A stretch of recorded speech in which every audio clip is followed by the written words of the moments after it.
I meditated for 10,291 minutes to prove to myself that meditation was not for me. But I was wrong. Like, really wrong. Do you remember the last time you sat down to make a beat and you focused 100% of your attention to that one task? There's always a distraction, which ultimately takes your attention away from what really matters. It's almost like everyone remembers your existence the second you decide to sit down and focus. But what if I told you meditation can help?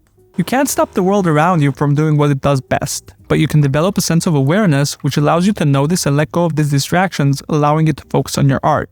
Let me explain. Early on in my meditation journey, I learned about the idea of the blue sky.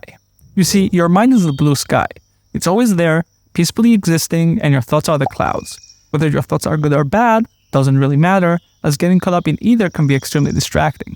You might be going through a creative rut or writer's block, so your mind can be filled with clouds telling you you're not good enough and that music is maybe not for you. Or things might be looking up, and let's say you finally landed a major placement and your mind is packed with clouds trying to predict future opportunities. Regardless of your situation, getting caught up in these thoughts will remove you from present reality, and you'll start developing intricate storylines of what could happen based on assumptions.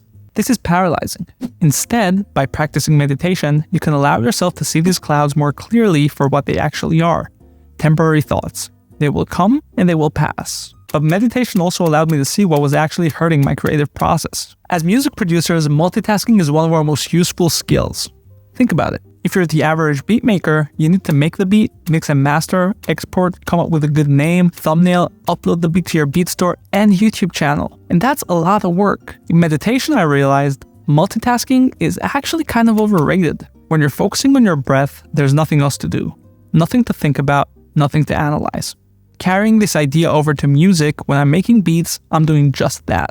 I don't care if this beat will get placed or if anybody will want to buy it. You see, when I dedicate 100% of my attention to just one task instead of spreading it out, not only does the task itself become way more enjoyable, but I also find myself being calmer and less stressed, allowing me to think clearly. And when it comes to making music, a clear mind is always an advantage. Now, if you're watching this video and thinking to yourself, oh, that sounds pretty good, but I just don't have the time to spend hours every day sitting down and meditating.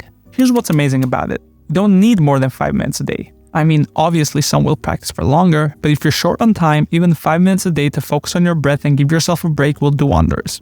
And that perfectly ties into the biggest takeaway I got from meditation: moving at your own pace. Meditation taught me that regardless if I'm having a good or bad day, what's most important is showing up. Sometimes I'm running short on time and I just sit down for 3 minutes.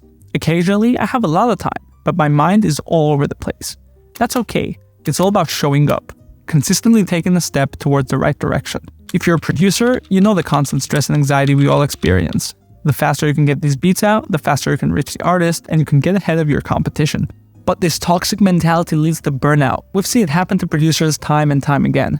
Have you ever taken a step back and considered what the solution to burnout is? Meditation allowed me to bring that same mentality of showing up and doing my best over to music, and soon I realized how much stress this alleviated. All of a sudden, I didn't care what anyone else was doing, how fast they were moving or what they were achieving. I was focused on taking my next step, and that's all that mattered. Now, if you're wondering what a more spiritual approach to music production would look like, I highly suggest you watch this video right here where I talk about Rick Rubin's perspective. I recently read his book and it completely changed the way I think about music. That's all I gotta say for this video. See ya.